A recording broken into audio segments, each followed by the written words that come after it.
Terminou de ler um capítulo inteiro da Bíblia e não se lembrou de nada que leu? Você chegou ao amém da sua devoção matinal e saiu exatamente a mesma pessoa que entrou. Isso não é falta de fé. Isso é falta de método.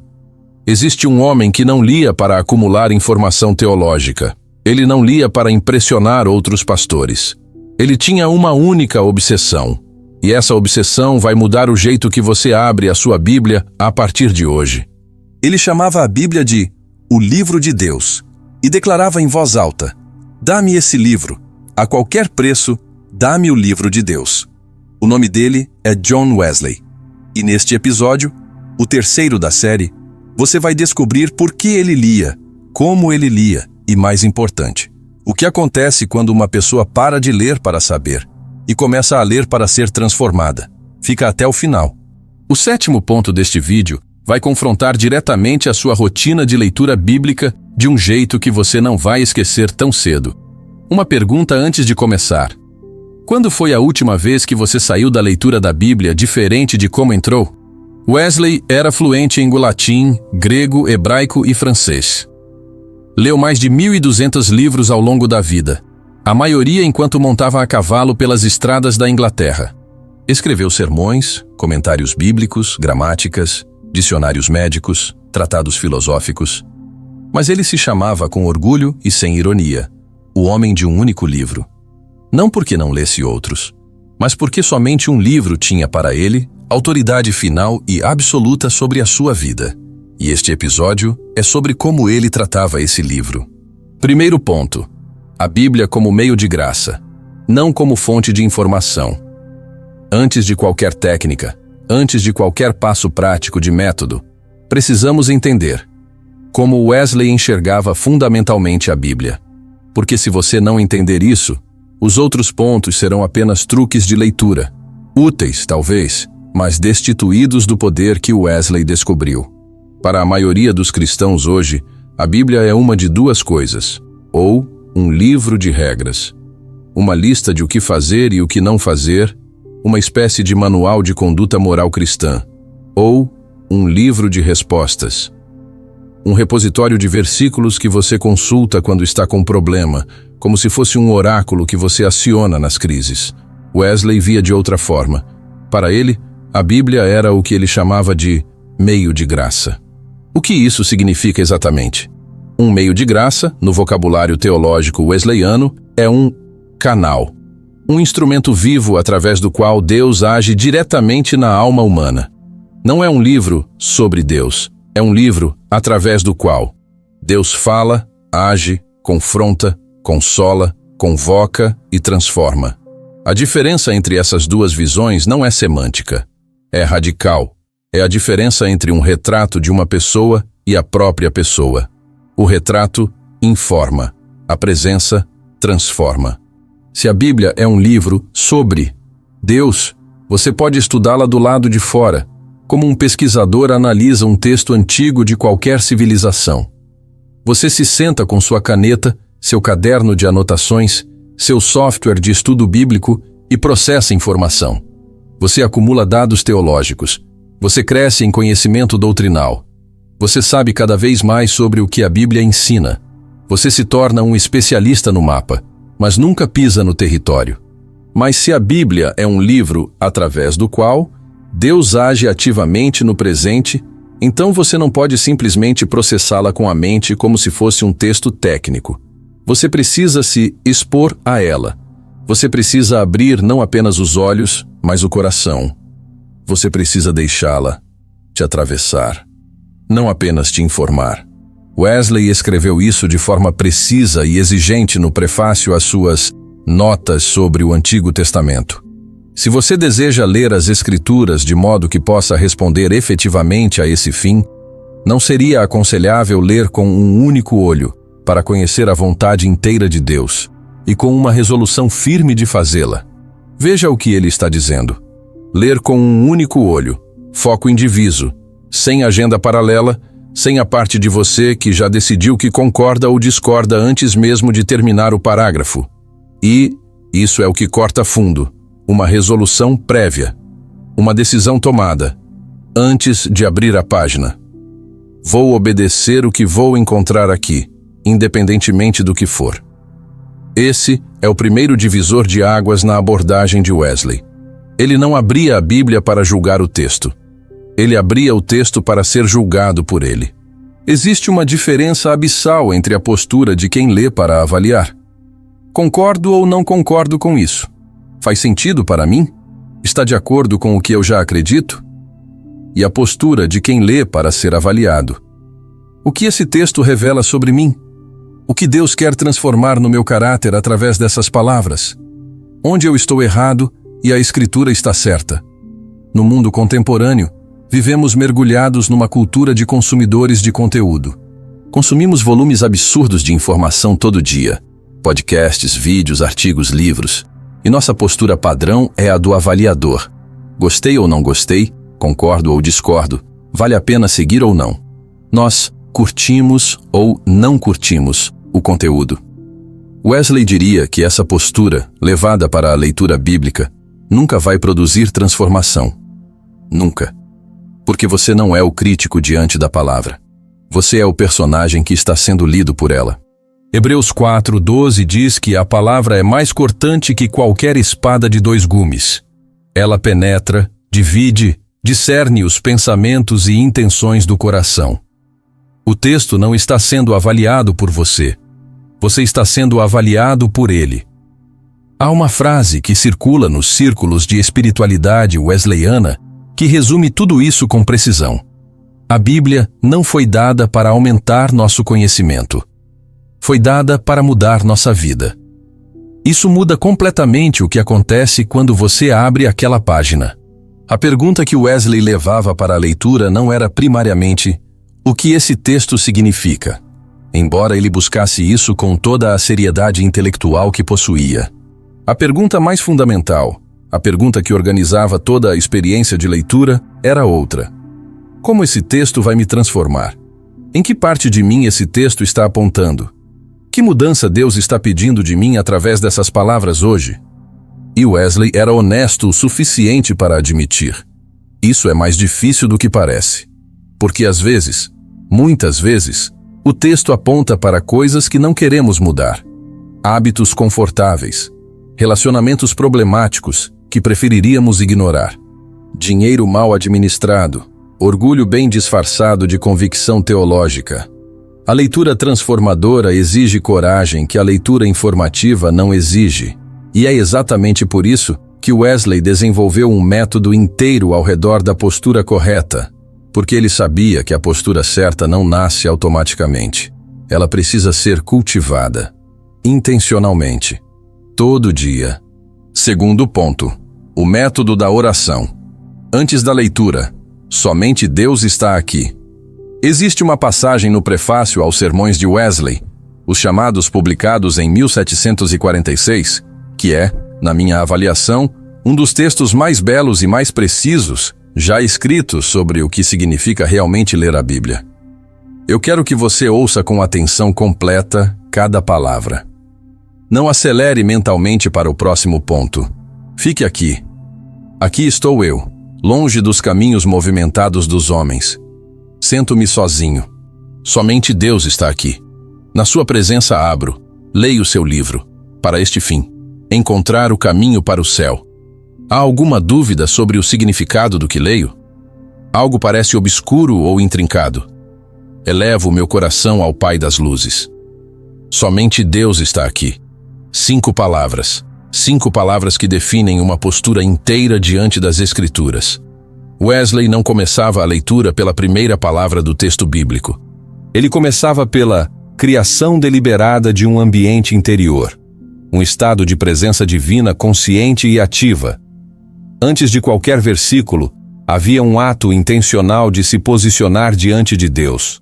Sair do ruído do mundo, da lista de afazeres do dia, das preocupações que já começavam a se agitar no pensamento logo pela manhã, e entrar em outro estado. Um estado de atenção singular, indivisa, orientada para a presença de Deus. Isso tem um nome na tradição cristã contemplativa. É chamado de recolhimento ou colheita interior. Monges beneditinos, carmelitas, Místicos medievais praticavam isso há séculos antes de Wesley.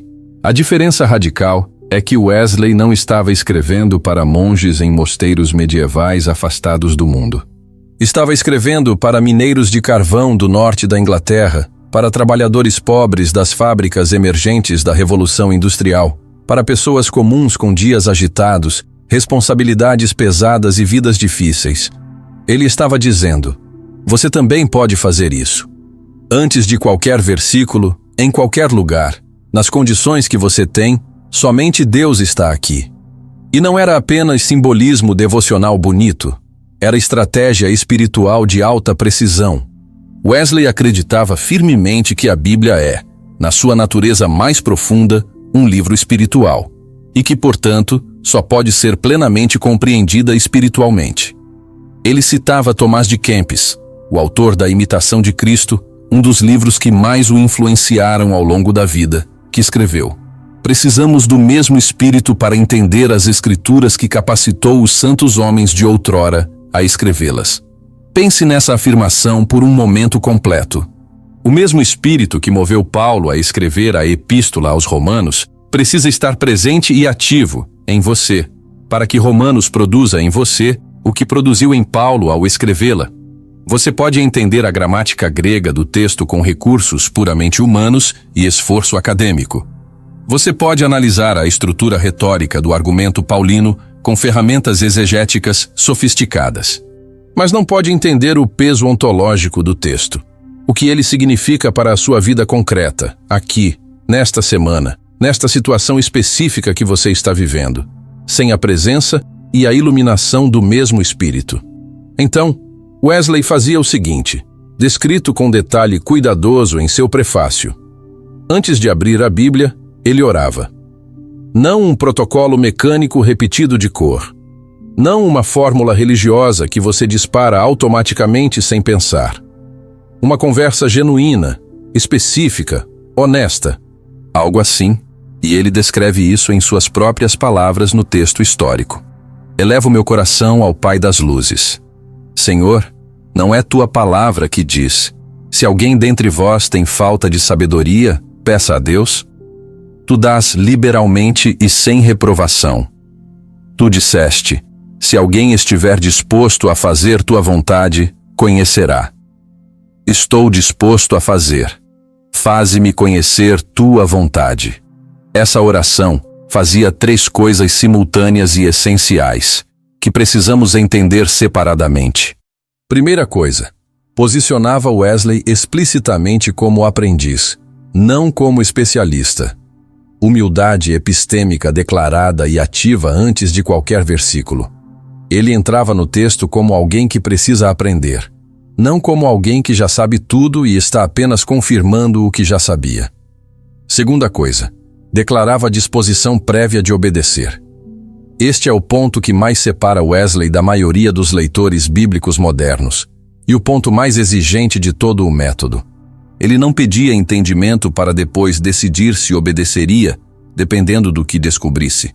Ele já havia decidido. A decisão de obedecer era tomada antes da leitura. O pedido era apenas para que Deus mostrasse o que obedecer, não se obedecer. Terceira coisa, criava expectativa ativa e viva. Quando você ora antes de ler com a expectativa genuína de que Deus realmente vai falar, você lê diferente. Você não está consumindo o texto passivamente como quem assiste a um programa sem prestar atenção. Você está numa conversa e está esperando resposta. Essa expectativa transforma fundamentalmente a qualidade de atenção que você traz para o texto. Agora vou te fazer uma pergunta direta, não retórica, genuína. Quando foi a última vez que você abriu a Bíblia com a expectativa genuína de que Deus ia te dizer algo que você não queria ouvir, e você estava disposto a ouvir assim mesmo? Porque é exatamente essa disposição que separa a leitura informativa da leitura transformadora.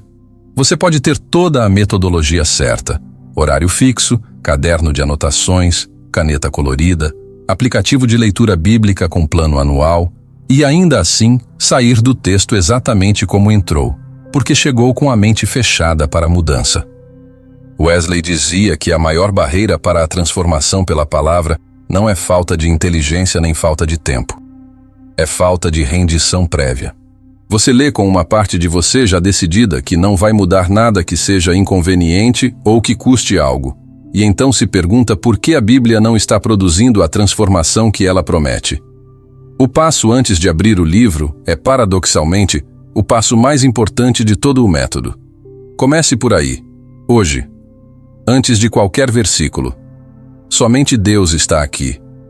Estou pronto para ser mudado. Terceiro ponto.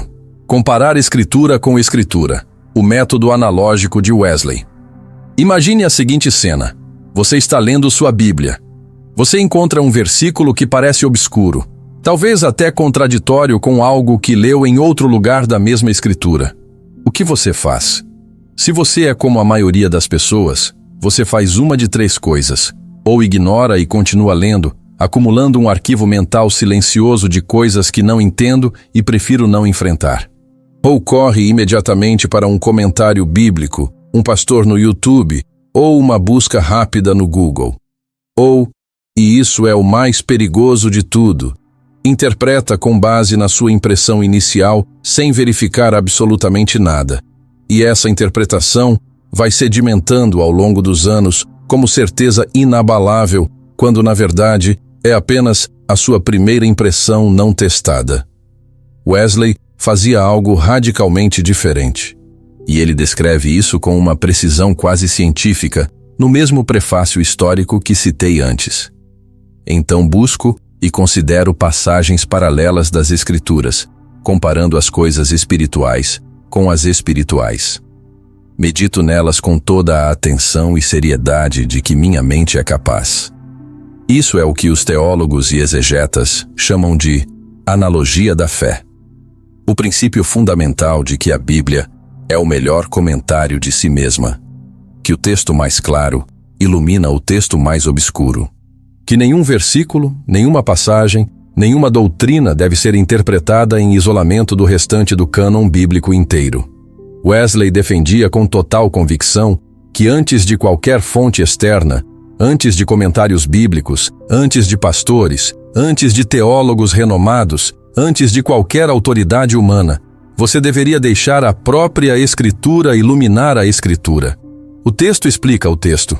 A palavra interpreta a palavra. A Bíblia, lida em seu conjunto, é o seu próprio e melhor comentário. E aqui vai um exemplo concreto de como isso funciona na prática, para que não fique abstrato. Imagine que você está lendo João 6, onde Jesus diz: "Ninguém pode vir a mim se o Pai que me enviou não o trouxer." Numa primeira leitura isolada, isso parece indicar que o ser humano não tem nenhum papel no processo de salvação, que tudo é determinação divina unilateral, e o ser humano é completamente passivo e sem responsabilidade. O método wesleyano não permite que você pare aí. Você vai buscar passagens paralelas em toda a Escritura. Você encontra Apocalipse 22:17. Quem quiser, tome de graça a água da vida. Encontra João 3:16. Todo aquele que nele crê. Encontra Ezequiel 18:23. Acaso me agrada a morte do ímpio? Não me agradaria mais que ele se convertesse? Encontra 1 Timóteo 2:4. Deus quer que todos os homens sejam salvos e cheguem ao pleno conhecimento da verdade. Agora o quadro fica teologicamente muito mais rico, mais complexo e mais honesto. A Bíblia, lida em sua totalidade, ensina simultaneamente a iniciativa absoluta e soberana de Deus e a resposta genuína, real e responsável do ser humano. Nenhum versículo isolado captura essa tensão inteira. É preciso ler o todo para entender cada parte adequadamente. E é preciso honestidade intelectual para habitar na tensão em vez de resolvê-la artificialmente em favor de um dos lados. Wesley chamava isso de manter a leitura à luz da analogia da fé. E ele ia além, identificando 4 doutrinas fundamentais que funcionavam como eixos interpretativos de toda a Escritura: pecado original, justificação pela fé, novo nascimento e santidade interior e exterior. Qualquer interpretação de qualquer versículo que contradissesse um desses 4 eixos Era para Wesley uma evidência de que a interpretação estava errada, não o eixo. Aqui tem uma aplicação prática que vai ser incômoda para muitos. Quando você lê um versículo isolado e constrói toda uma teologia, toda uma doutrina, toda uma prática de vida sobre aquele único versículo fora de contexto, você está fazendo exatamente o oposto do que Wesley ensinava. O chamado proof texting, o hábito tão difundido de pegar um versículo fora de contexto para justificar uma opinião, um comportamento ou uma prática que você já tinha antes de abrir a Bíblia, era para Wesley não apenas um erro intelectual. Era uma forma de desonestidade espiritual.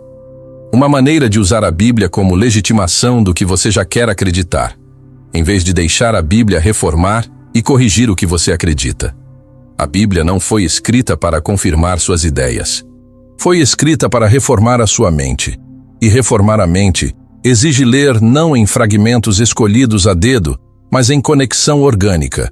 Versículo com versículo, livro com livro, Antigo Testamento com Novo Testamento, narrativa com poesia, profecia com cumprimento, o particular dentro do universal.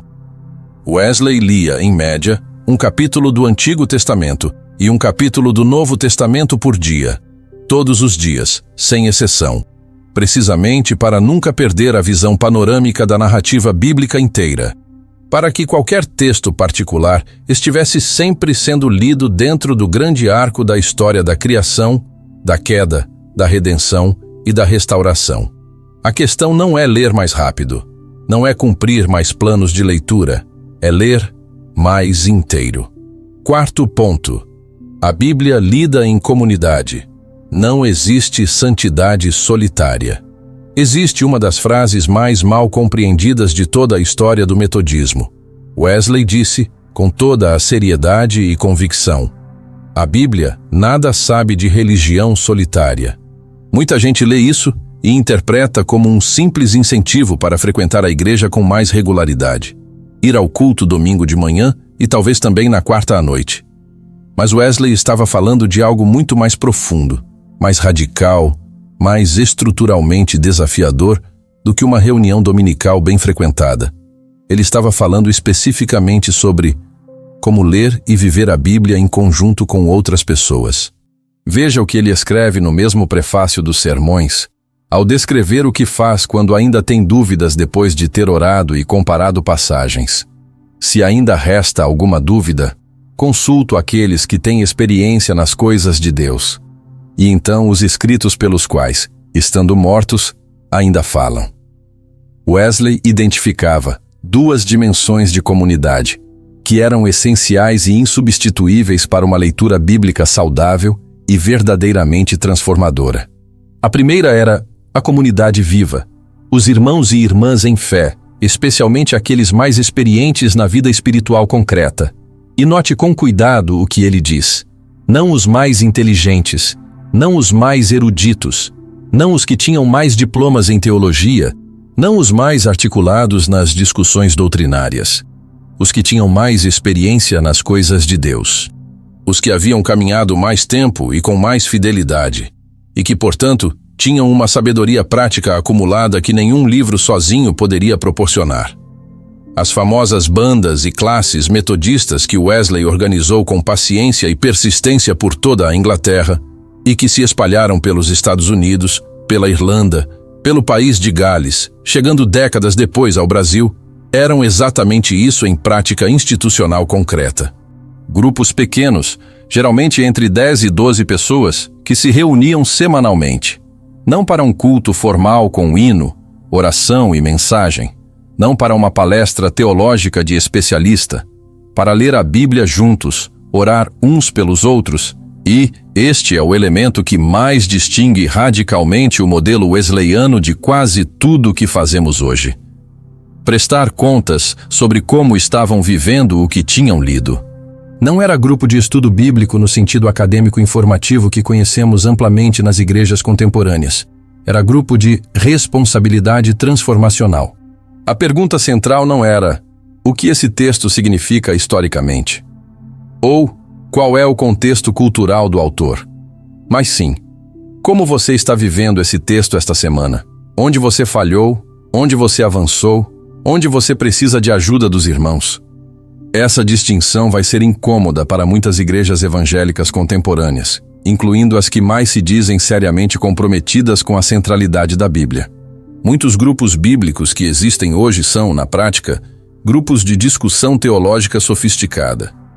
As pessoas entram, estudam, discutem, debatem com inteligência e saem com mais informação do que entraram, com novas perspectivas doutrinárias, com uma compreensão mais detalhada do contexto histórico do texto.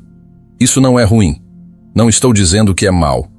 Mas, para Wesley, simplesmente não é suficiente.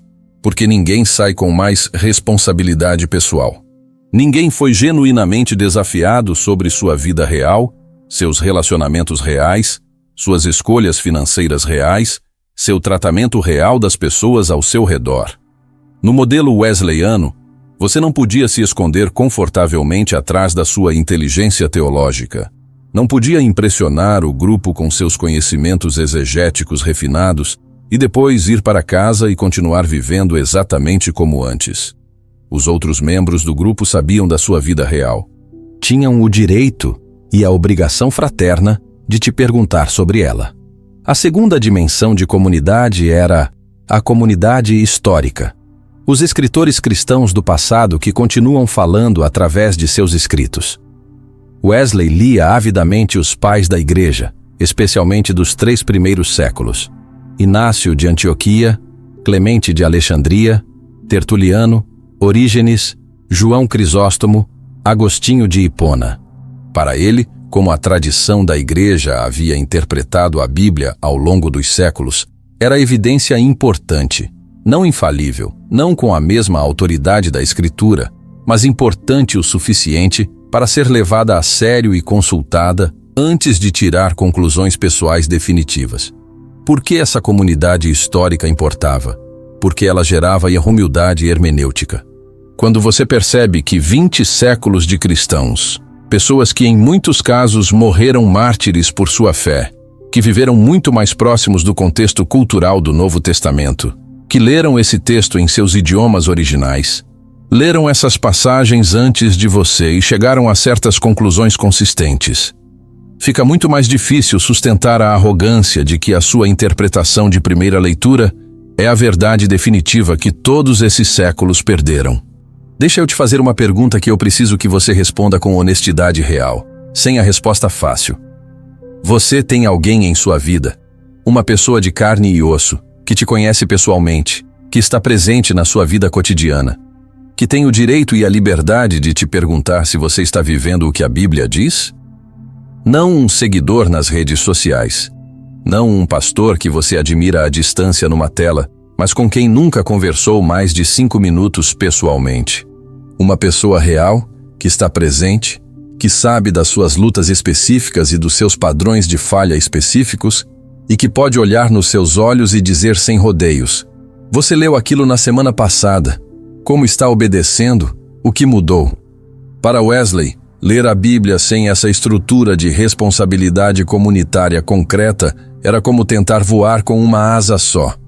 Talvez você até consiga sair do lugar por um tempo, mas não vai muito longe, e eventualmente vai cair. Quinto ponto, a razão. Como ferramenta, não como árbitro. O equilíbrio. Wesleyano. Existe um mal-entendido muito comum sobre Wesley que precisa ser corrigido com precisão antes de prosseguirmos, porque ele distorce completamente a imagem do homem. Algumas pessoas, ao ouvir sobre oração antes da leitura, sobre a abertura ao Espírito Santo, sobre comunidade de responsabilidade e experiência espiritual vivida, concluem que Wesley era um pietista emocional que desconfiava do pensamento crítico e celebrava uma fé anti-intelectual, de coração quente e cabeça vazia. Essa imagem está completamente errada, e sustentá-la é, ironicamente, um erro intelectual sobre um homem que levava o intelecto muito mais a sério do que a maioria dos seus críticos. Wesley era um intelectual de Oxford de primeira linha. Ele dominava as línguas originais da Bíblia, grego e hebraico, num nível que lhe permitia fazer sua própria exegese direta dos textos sem depender de intermediários. Ele leu filosofia grega clássica e iluminista. Ele conhecia a lógica aristotélica e a usava nos seus sermões de forma natural. Ele correspondia-se com os maiores pensadores do seu tempo. Ele escrevia com uma precisão arguida que era o resultado de décadas de disciplina intelectual rigorosa e ininterrupta. Para Wesley, a razão era uma das ferramentas essenciais e absolutamente insubstituíveis da leitura bíblica. Mas, e este mas carrega o peso de toda a sua teologia, ela era uma ferramenta, não um árbitro. Essa distinção é fundamental para entender Wesley. Vou repeti-la, porque ela é o coração deste ponto inteiro. A razão como ferramenta serve ao texto. Ela ajuda a entender o significado gramatical das palavras no idioma original, o contexto histórico e cultural da época em que o texto foi escrito, a coerência lógica dos argumentos do autor humano inspirado, as implicações práticas e éticas do ensinamento para a vida concreta. Ela trabalha, dentro da Escritura, a serviço da Escritura, ajudando o leitor a compreender melhor o que a Escritura mesma está dizendo. A razão como árbitro julga o texto a partir de fora. Ela decide por autoridade própria o que é verdadeiro ou falso, com base em critérios que ela mesma estabelece, independentemente do que a Escritura diz. Se um versículo não faz sentido aos padrões racionais contemporâneos, ela o descarta ou alegoriza convenientemente. Se um milagre parece cientificamente impossível, ela o trata como metáfora poética. Se uma doutrina parece contraditória com o pensamento filosófico moderno, ela a elimina silenciosamente do credo pessoal, como se a dificuldade estivesse no texto e não na limitação do seu próprio entendimento. Wesley advogava o primeiro com toda a paixão intelectual que possuía, e resistia ao segundo com toda a firmeza teológica que tinha. O que informava o limite da razão, para Wesley, era sempre a Escritura como norma suprema e inegociável. A razão ajuda a entender a Escritura, a aplicá-la, a comunicá-la com clareza, mas não tem autoridade para descartá-la quando ela se torna inconveniente. Este equilíbrio, que o teólogo americano Albert Outler identificou, nomeou e tornou famoso décadas depois como quadrilátero wesleyano, articulava 4 fontes de autoridade teológica: Escritura, tradição, razão e experiência, mas não como 4 fontes iguais de peso equivalente. A Escritura era sempre a norma primária, aquela que avalia, corrige e julga as outras 3. As outras 3 eram meios pelos quais a Escritura é mais adequadamente compreendida, aplicada e vivida. Vou dar um exemplo concreto de como esse equilíbrio funciona em leitura real, para não ficar no plano abstrato. Você está lendo o livro de Jó, especialmente os longos e eloquentes discursos dos 3 amigos de Jó, que argumentam com sofisticação impressionante que ele deve estar sofrendo como consequência direta de algum pecado secreto não confessado. O argumento deles é racionalmente coerente dentro de um sistema de retribuição moral simétrica. A tese é logicamente consistente. Sofrimento extremo implica culpa específica de igual magnitude. É uma inferência razoável dentro de uma teologia simplificada de causa e efeito moral. O problema? A Escritura mesma, no seu conjunto e na sua estrutura narrativa, desautoriza completamente essa interpretação. Deus, no final do livro, repreende os amigos diretamente e sem ambiguidade. Vocês não falaram de mim o que é certo como meu servo Jó. O próprio prólogo do livro, que os amigos não têm acesso, mas o leitor tem, revela que o sofrimento de Jó não era punição por pecado nenhum, mas o cenário de uma conversa entre Deus e o adversário sobre a natureza da fé genuína. Se você deixa a razão ser árbitro, você pode aceitar o argumento logicamente consistente dos amigos como a interpretação mais razoável do sofrimento humano. Se você deixa a Escritura ser norma, você é forçado a uma compreensão muito mais complexa, muito mais exigente intelectualmente, muito mais incômoda e infinitamente mais próxima da experiência real do sofrimento humano, que não tem explicação fácil. No século XXI, Este ponto de Wesley é talvez mais urgente e mais necessário do que em qualquer outro momento da história cristã. Vivemos numa era em que a razão, particularmente a razão cientificista e empirista, conquistou o status de árbitro supremo e incontestável de praticamente tudo, incluindo a religião. Uma geração inteira aprendeu, como reflexo automático, a ler a Bíblia fazendo primeiro a pergunta: mas isso é racional? Isso é comprovável empiricamente? Isso é compatível com o meu entendimento científico e filosófico contemporâneo? Wesley diria: essas são perguntas legítimas e importantes, e a razão é uma ferramenta preciosa e indispensável para respondê-las com honestidade. Mas elas não são as primeiras perguntas, e a razão não tem a última palavra. A primeira pergunta é sempre: o que Deus está dizendo aqui? E a última palavra pertence à Escritura. Sexto ponto: a experiência como confirmação. Quando a Bíblia queima dentro de você, era a noite de 24 de maio de 1738. Eram quase 9 horas da noite. John Wesley estava sentado numa reunião de um grupo de crentes na rua Aldersgate, em Londres. Uma dessas reuniões menores, íntimas, sem o glamour de grandes multidões, nem o prestígio de um ambiente universitário. Alguém estava lendo em voz alta o prefácio de Martinho Lutero à Epístola aos Romanos, um texto sobre a obra justificadora da graça de Deus através da fé em Cristo.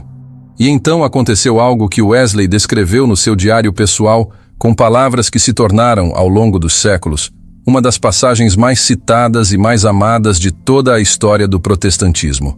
Senti meu coração estranhamente aquecido. Senti que confiava em Cristo, Cristo somente, para a minha salvação. E me foi dada a certeza de que Ele havia tirado meus pecados, os meus, e me havia salvo da lei do pecado e da morte.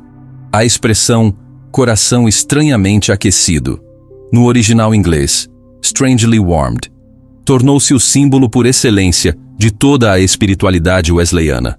Ela representa o momento preciso em que o que se sabe intelectualmente desce para o coração e se torna certeza vivida, pessoal e inabalável, não apenas doutrina conhecida e assimilada mentalmente. Mas o que a maioria das pessoas não percebe quando ouve essa história é o contexto profundo daquele momento histórico. Wesley não chegou a Aldersgate como uma folha em branco, sem história espiritual prévia. Ele havia passado anos, décadas, estudando a Bíblia com toda a seriedade intelectual que possuía. Havia sido ordenado pastor anglicano e ensinado com dedicação. Havia ido como missionário para a colônia da Geórgia, nos Estados Unidos, com toda a confiança de quem conhece a doutrina correta e sabe o que pregar. E havia voltado da América humilhado, espiritualmente vazio, sentindo que havia pregado para outros um evangelho que ele mesmo nunca havia experimentado por dentro, no nível mais profundo, mais pessoal, mais real. A experiência de Aldersgate não surgiu do nada, não caiu do céu sem antecedentes. Ela coroou anos de estudo bíblico sério, honesto e persistente. Foi o momento em que o que já estava na cabeça, corretamente, finalmente desceu para o lugar onde Deus sempre quisera que chegasse: o coração. E este é exatamente o papel que Wesley atribuía à experiência no seu método de leitura bíblica e vida espiritual. A experiência não cria a verdade. Ela confirma a verdade. A experiência não é a fonte primária de onde você extrai o que acreditar. Não é o oráculo que dita a doutrina. É o lugar onde a verdade que você descobriu nas Escrituras se torna real, viva, pessoal e operante na sua vida cotidiana. É a diferença entre conhecer a fórmula química da água e ter sede e beber água de verdade. Os 2 discípulos no caminho de Emaús disseram, depois de conversarem durante horas com Jesus ressurreto, sem reconhecê-lo: não estava ardendo o nosso coração dentro de nós, quando ele nos falava pelo caminho, quando nos expunha as Escrituras? Lucas 24:32. Wesley voltava a essa imagem repetidas vezes ao longo de seus escritos e sermões. A palavra que arde, não porque você gerou esse ardor emocionalmente através de um esforço de autossugestão, Não porque a reunião foi muito animada ou a música foi muito tocante, mas porque o próprio Espírito de Deus acendeu dentro de você o fogo de uma verdade que a Escritura proclama e o Espírito aplica ao coração. Pausa. Tom muda. Fica mais cuidadoso, mais preciso e sóbrio. Mas Wesley era extraordinariamente cuidadoso neste ponto. E essa cautela é tão importante quanto a abertura à experiência. Ele identificava um perigo real e sério que chamava de entusiasmo, termo que no século XVIII tinha uma conotação pejorativa específica. A tendência de certas pessoas religiosas sinceras de tomar as suas próprias experiências emocionais como autoridade espiritual suprema e independente, acima da Escritura e acima da razão. De dizer, o Espírito me disse, ou Deus me revelou, como forma de justificar comportamentos ou crenças que a Bíblia claramente não sustenta e frequentemente contradiz. Wesley havia visto isso acontecer em seu próprio movimento. Pessoas que, movidas por experiências emocionais genuínas, mas interpretadas de forma irresponsável, chegavam a conclusões doutrinárias e práticas que causavam dano real e às vezes irreparável às comunidades metodistas e às pessoas nelas envolvidas. A sua resposta era clara, firme e consistente. A experiência é real, é valiosa, é parte da vida cristã saudável, mas precisa ser testada. Testada pela Escritura, primeiramente e de forma definitiva, informada pela tradição histórica da Igreja, avaliada pela razão sã e equilibrada. Se a sua experiência diz uma coisa e a Bíblia diz outra, Wesley não tinha a menor hesitação. A Bíblia está certa e a experiência precisa ser reavaliada, não glorificada. A experiência é autêntica e confirma o que a Escritura já diz claramente. Ela não tem autoridade independente para ensinar o que a Escritura não diz, muito menos o que a Escritura contradiz. Deixa eu te perguntar algo com honestidade plena. Quando foi a última vez que você sentiu seu coração verdadeiramente aquecido durante a leitura da Bíblia? Não durante um culto emocionante com boa música. Não depois de um pregador carismático. Durante a leitura silenciosa, sozinho, com o texto aberto, em presença de Deus? Se isso nunca acontece, ou se faz muito tempo que não acontece, talvez a questão não seja a Bíblia. A Bíblia é o mesmo livro que queimou o coração de Wesley em Aldersgate, que transformou Agostinho em Milão, que libertou Lutero em Wittenberg, que moveu Spurgeon em Londres, que transformou milhões de pessoas comuns em todas as épocas e culturas ao longo de 20 séculos de história cristã. Talvez a questão seja a postura com que você chega a ela, e é exatamente isso que este vídeo inteiro está tentando mudar. 7º ponto. A leitura que produz santidade. O único destino que Wesley aceitava. Chegamos ao ponto mais importante e mais desafiador de todo este episódio. O ponto que torna inúteis todos os outros se você não o entender e não o aceitar. Tudo o que Wesley ensinava sobre leitura bíblica, a oração antes de abrir o texto, a comparação cuidadosa de passagens paralelas, a meditação lenta e atenta, a comunidade de responsabilidade mútua, o uso equilibrado da razão, a abertura para a confirmação através da experiência. Tudo isso tinha um único destino possível, um único resultado que Wesley considerava digno de todo esse esforço e de toda essa disciplina. Não era que você se tornasse um bom teólogo, capaz de discutir soteriologia em círculos intelectuais sofisticados e impressionar pastores com suas referências. Não era que você se tornasse um leitor bíblico disciplinado e sistemático, que cumpre pontualmente seu plano anual de leitura e não perde um dia. Não era sequer que você se sentisse bem, espiritualmente nutrido e satisfeito durante suas devoções matinais, saindo para o dia com a sensação reconfortante de que fez o que devia. O único destino que Wesley considerava genuinamente digno de todo esse método era santidade. Wesley usava uma expressão que parece simples e familiar, mas que carrega um peso teológico e existencial imenso e exigente. Santidade interior e exterior. Não uma sem a outra. Não interior ou exterior conforme a conveniência. As duas, inseparáveis, operando em direções simultaneamente complementares e mutuamente verificadoras. Santidade interior, a transformação progressiva e contínua do coração, dos desejos, das motivações, das tendências profundas que determinam quem você é quando ninguém, absolutamente nenhum ser humano está olhando. Santidade exterior, uma vida que expressa e encarna visivelmente essa transformação interior nas relações concretas do dia a dia, nas escolhas financeiras e econômicas, no trato com os pobres e marginalizados, na ética do trabalho, na integridade da palavra, no comprometimento com a justiça. Uma sem a outra, para Wesley, era fraude espiritual, de formas opostas, mas igualmente graves. Santidade interior, sem santidade exterior, é espiritualidade privatista e autoindulgente. Uma relação com Deus confinada ao quarto de oração que não produz nenhum fruto visível e verificável no mundo real, que não alivia nenhuma dor alheia, que não desfaz nenhuma injustiça, que não levanta nenhum que caiu.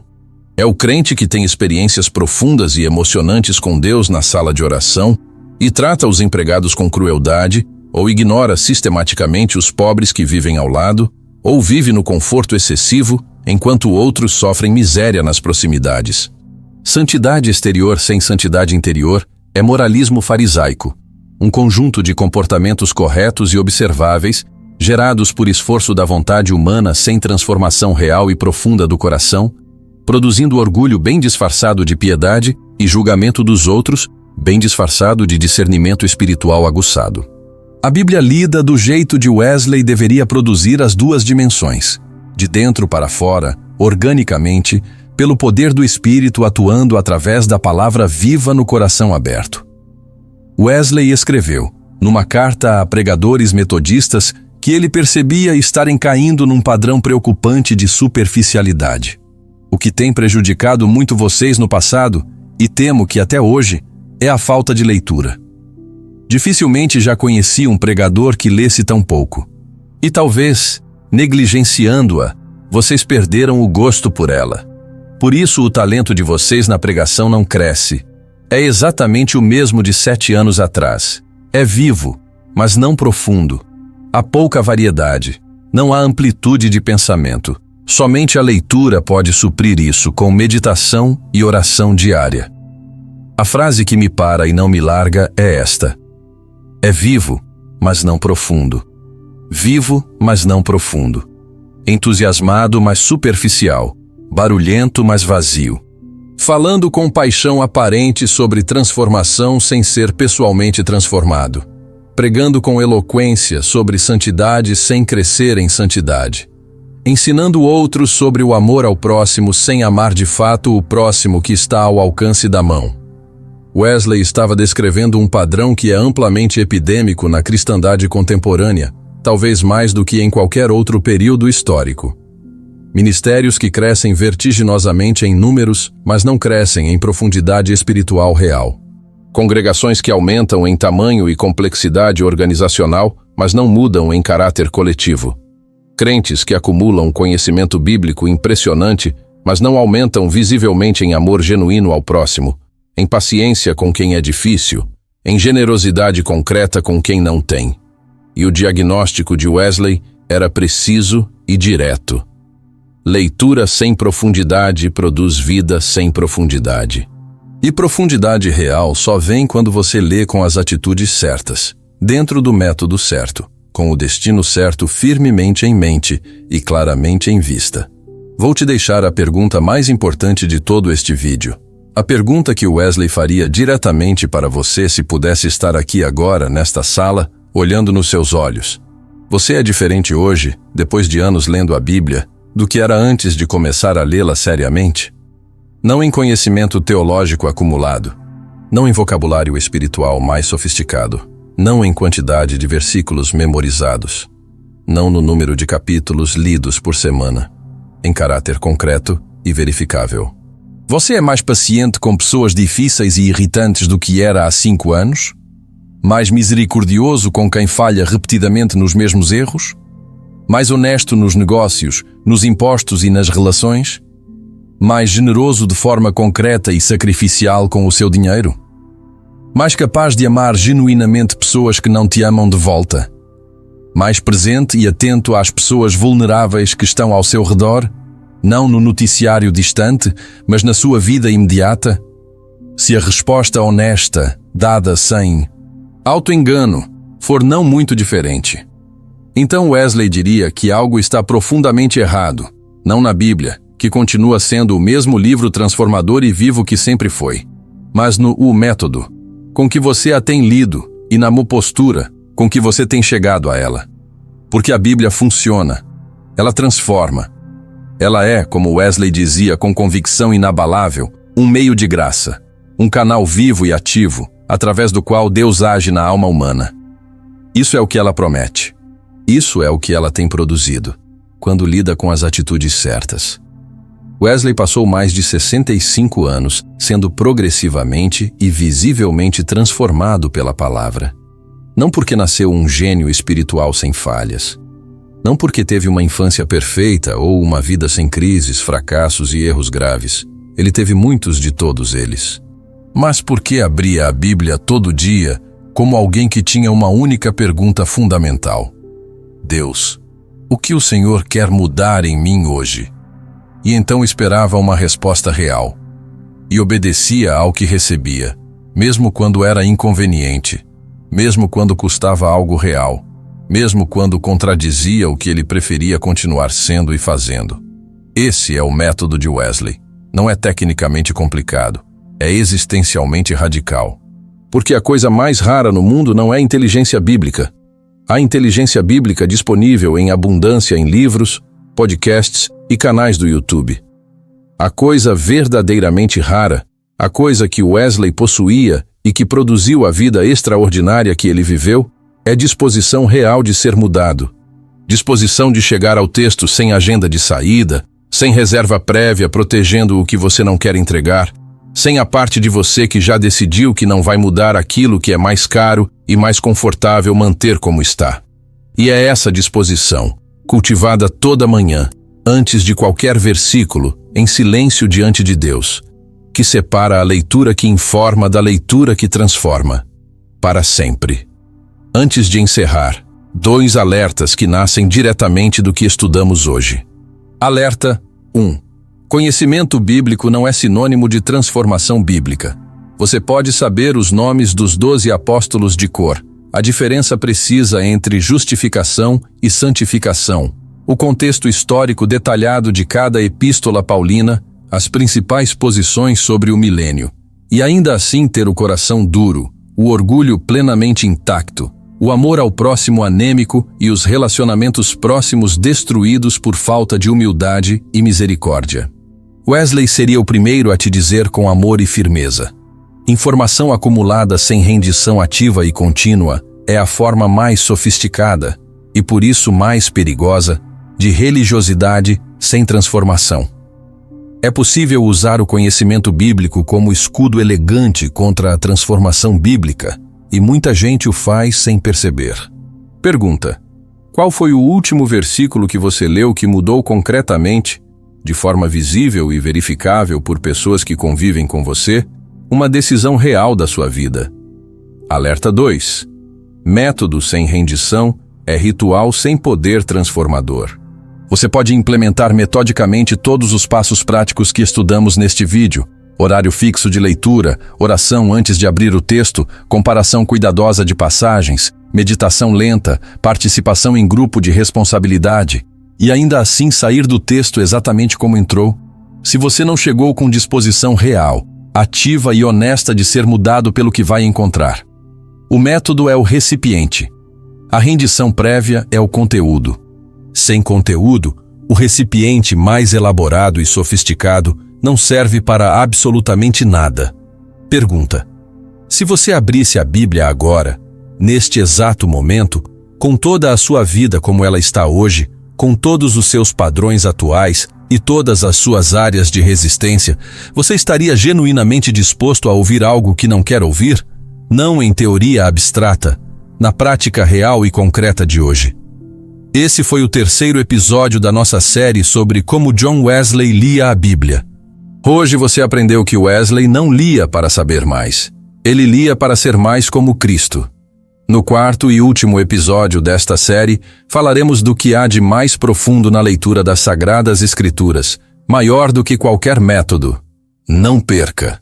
Se o episódio 3 te desafiou, compartilha com alguém que precisa ouvir isso. Não para aumentar as métricas do canal, mas porque pode ser o começo de uma mudança real e duradoura na vida de alguém que você genuinamente ama. Comenta aqui embaixo com a pergunta que mais te impactou hoje. Quero ler e responder pessoalmente. A conversa continua nos comentários. Terceiro, inscreve-se no canal e ativa o sino. O episódio final desta série vai ser o mais prático, o mais histórico e o mais inspirador de todos os 4. E antes de fechar, te deixo com as palavras que Wesley pronunciava toda manhã, antes de qualquer versículo, antes de qualquer capítulo. Aqui estou eu, longe dos caminhos movimentados dos homens. Sento-me sozinho. Somente Deus está aqui. Na sua presença abro, leio o seu livro. Para este único fim, encontrar o caminho para o céu. Que você abra o seu livro assim. Hoje, amanhã e pelo resto da sua vida. Até o próximo episódio da série Como John Wesley lia a Bíblia.